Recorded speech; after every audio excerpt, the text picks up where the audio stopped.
Break के बाद आपका बहुत स्वागत करते हैं। सुंदरनगर से भाजपा विधायक राकेश जामवाल ने दावा किया कि सुंदरनगर में मुकाबला चाहे त्रिशंकु हो या फिर आमने सामने, खिलेगा कमल ही। ये दावा उन्होंने न्यूज़ 18 संवाददाता वीरेंद्र भारद्वाज को दिए गए एक्सक्लूसिव इंटरव्यू में किया। बता दें कि यहां से पूर्व में रहे भाजपा के मंत्री रूप सिंह ठाकुर के बेटे अभिषेक ठाकुर ने चुनाव लड़ने का ऐलान कर दिया है, जिससे भाजपा की मुश्किलें बढ़ सकती हैं। हालांकि जामवाल ने कहा कि सुंदरनगर भाजपा की विचारधारा का गढ़ रहा है।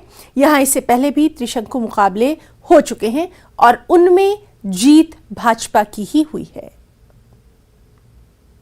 सुंदरनगर विधानसभा क्षेत्र हम कह सकते हैं एक ऐसा विधानसभा क्षेत्र जो लंबे समय से भाजपा का गढ़ रहा है, और इस गढ़ पर जो भाजपा की तरफ से अगर राज किया तो वो किया पूर्व में मंत्री रहे और पूर्व में यहाँ से कई बार विधायक रहे रूप सिंह ठाकुर जी ने। बात हम कर रहे हैं सुंदरनगर से भाजपा के मौजूदा विधायक राकेश जम्वाल जी की। राकेश जम्वाल जी इस वक्त न्यूज़ 18 हिमाचल के साथ बातचीत के लिए मौजूद है। बहुत बहुत स्वागत है जम्वाल जी आपका। नमस्कार, न्यूज़ 18 का बहुत बहुत धन्यवाद। जम्वाल जी, सुंदरनगर विधानसभा क्षेत्र जैसा कि हमने कहा कि भाजपा का एक तरीके से गढ़, लेकिन अब उस गढ़ पे राकेश जम्वाल जी का कब्जा है। लेकिन जो दूसरा दल है वो इस चीज़ से खफा है और उनके जो बेटे हैं वो कह चुके हैं कि चुनाव तो हम हर हाल में लड़ेंगे। तो अनुमान यही लगाया जा रहा है कि कहीं ना कहीं भाजपा को इसका नुकसान होगा। आपका क्या आंकलन है? सुंदरनगर भारतीय जनता पार्टी जनसंघ से लेकर जनता पार्टी से लेकर भारतीय जनता पार्टी लगातार ठाकुर गंगा सिंह जी से लेकर ठाकुर रूप सिंह जी से लेकर और वर्तमान में मैं ऐसा मान सकता हूँ कि विचारधारा का गढ़ रहा है, किसी व्यक्ति का नहीं मैं मान सकता। और आज भी अगर यहाँ पर भारतीय जनता पार्टी जीती है, भारतीय जनता पार्टी ने मुझे यहाँ से प्रत्याशी बनाया और निश्चित तौर पर मैं भाजपा का प्रत्याशी था, और यहाँ पर भारतीय जनता पार्टी के कार्यकर्ताओं की मेहनत के कारण से हम यहाँ पर विजयी हुए हैं।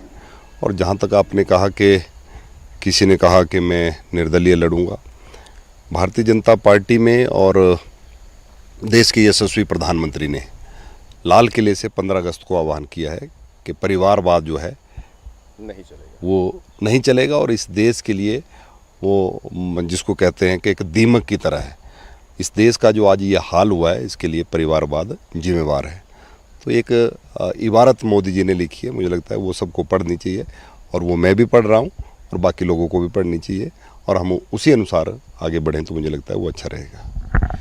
लेकिन वो भी भाजपा से ही संबंध रखते हैं और आप भी भाजपा से ही हैं, और ऐसा क्या रहा कि वो इतने खफा हो गए, इतने नाराज़ हो गए? कहीं उनका तो ये भी कहना है, जो चर्चाएं सुनने में आ रही है कि हाशिए पर वो रहे। क्या ऐसा कुछ है जिस कारण अब उन्होंने जो चुनाव लड़ने का निर्णय लिया है?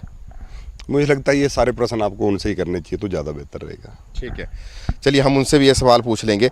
लेकिन आपको लगता है कि त्रिशंकु मुकाबला अगर सुंदरनगर विधानसभा क्षेत्र में हुआ तो कहीं ना कहीं वो बीजेपी के लिए नुकसानदेह हो सकता है?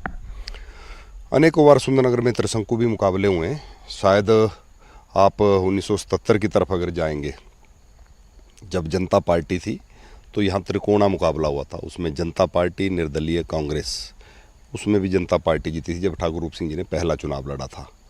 2012 में जब चुनाव हुआ तो भारतीय जनता पार्टी में हम 2 लोग लड़े, तो कांग्रेस उसमें जीत गई। लेकिन मुझे लगता है कि वर्तमान में उसमें की और वर्तमान की परिस्थितियों में अंतर आया है। आज मंडी को हिमाचल प्रदेश का नेतृत्व करने का मौका मिला है। एक गरीब किसान घर से जयराम ठाकुर जी आज हिमाचल प्रदेश के मुख्यमंत्री हैं, और हिमाचल से संबंध रखने वाले आदरणीय जगत प्रकाश नड्डा जी आज भारतीय जनता पार्टी के राष्ट्रीय अध्यक्ष हैं। और उसमें नरेंद्र मोदी जी देश के प्रधानमंत्री नहीं थे, आज मोदी जी देश के प्रधानमंत्री हैं। मैं इसलिए ऐसा मानता हूं कि वर्तमान परिस्थितियों में परिवर्तन हुआ है। मुकाबला सीधा हो, त्रिशंकु हो, भारतीय जनता पार्टी और भारतीय जनता पार्टी का कार्यकर्ता तैयार है। जिसको कमल का फूल मिलेगा वो सुंदरनगर से जीतेगा। मौजूदा विधायक, मैं अगर आपके मौजूदा कार्यकाल की बात करूं, राकेश जम्वाल अपनी 3 बड़ी उपलब्धियां क्या मानते हैं सुंदरनगर विधानसभा क्षेत्र को लेकर, और 3 ऐसे क्या काम मानते हैं कि जो छूट गए हैं और भविष्य में आपकी करने की इच्छा है?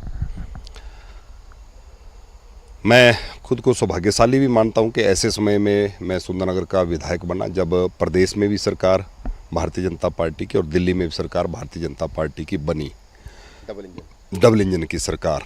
और मूलभूत जो हमारी सुविधाएं हैं उनको लेकर मैंने फोकस किया, ध्यान दिया।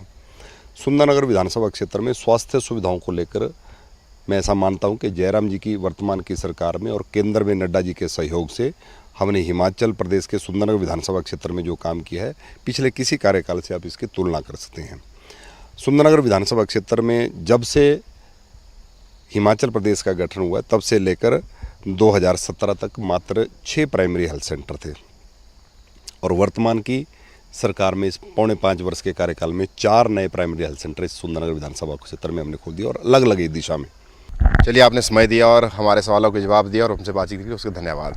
नमस्कार, धन्यवाद। तो ये थे सुंदरनगर से मौजूदा विधायक भाजपा के राकेश जम्वाल, जो प्रदेश भाजपा कमेटी का जो कोर ग्रुप होता है उसके सदस्य भी हैं और प्रदेश में भाजपा के महामंत्री भी हैं। अभी के लिए इतना ही। न्यूज़ 18 हिमाचल के लिए मंडी से वीरेंद्र भारद्वाज। सीएम